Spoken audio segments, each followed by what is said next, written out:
Okay, pag naging celebrity housemate ka, hindi although may factor yung nakikita sa'yo sa labas. Kung ano man yung masamang naedad, yung ano man, kung ano ka sa labas, yun pwede mong ma-improve pagpasok mo ng PBB house. Yun yung totoo. No, kasi minsan kasi pag nasa labas ka pa ng PBB house at celebrity ka, may mga impressions na sa'yo. Pero pag nasa loob ka ng PBB house na may maraming camera, nakikita yung iyong character development. May nai-improve kang character. Same goes in reverse. Kung green flag ka sa labas, pagpasok mo sa loob ng bahay, habang tumatagal ka sa loob ng bahay ni Kuya, nagiging red flag ka na. Di ba? Sasabihin nyo, mabait yan sa labas, supportive yan, ganyan.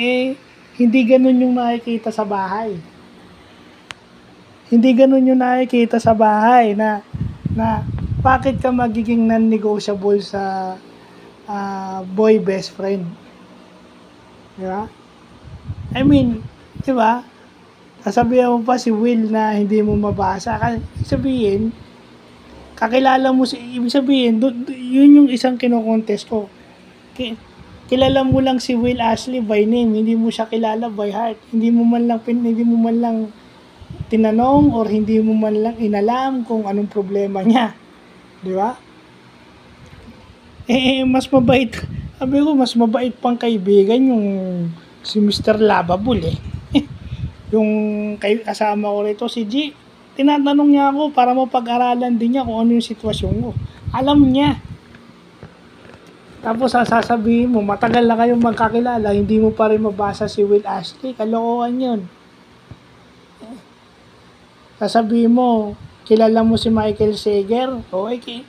Nakikita ng mga tao yung improvement ni Michael Sager.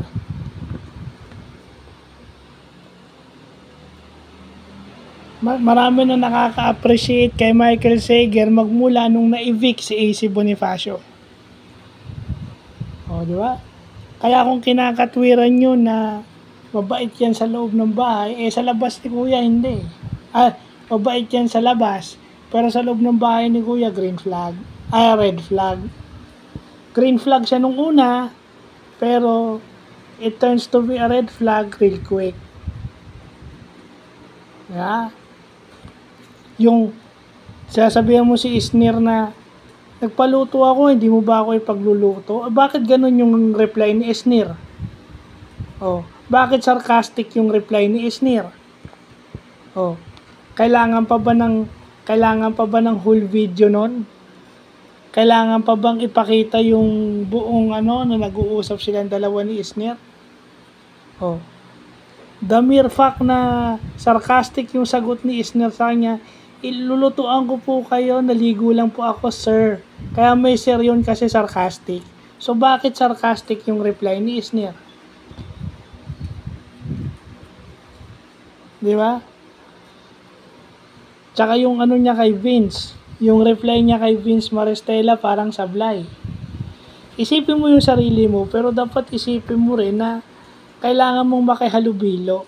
Yung PBB house niya, dapat na-i-improve yung social skills mo. Dapat matitrain kang makihalubilo sa tao. And inamin mo naman sa Bini na nagbago yung standard mo sa babae. Ba't sasabihin mo anong meron sa inyo ni Bianca? Dapat dinerecha mo na gusto mo nang i-level up. Hindi mo sasabihin wala. Sana sinabi mo na lang din kung ano yung sinabi mo kay Bianca. Yun na sana sinabi mo kay Joanna at saka kay Stacy. Nung tinanong ka, dapat sinabi mo na I want to level it up. Paglabas at saka dito. Yun na lang sana sagot mo. Hindi mo sasabihin wala. Wala. Makikita mo yung sa storage room kung bakuran mo. Baka kung itrato mong prinsesa parang magjowa na kayo di ba? Niloloko na nga kayo ng ibang housemate di ba? Si Michael, si River, tsaka si Will. Niloloko na kayo. Humiga nga sila dun kay Dustin inaasar na nga kayo. So ibig sabihin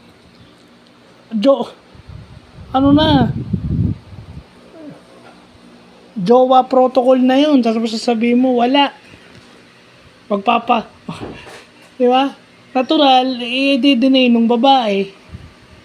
Kaya umiiwas na yung babae kasi alam na eh. Nasabi na nung dalawang bini member. Kaya siguro medyo nagbawas ng ayuda. Oh. Kasi kinakatwiran nyo yung nasa labas, hindi eh. Ang pinag-uusapan yung dyan, ano yung naging ugali niya sa loob. Hindi pinag-uusapan kung ano yung ugali niya sa labas. Kung nabash man siya, dahil doon sa pinakita niya sa loob. At saka sasabihin na, okay, fine. In terms of pagiging gwapo, gwapo naman talaga siya. Pero sa nakikitang ugali niya, kasi si Michael nag-improve, si Will nag-improve. Parang dito kay Dustin nyo, pababa. So, yun lang po.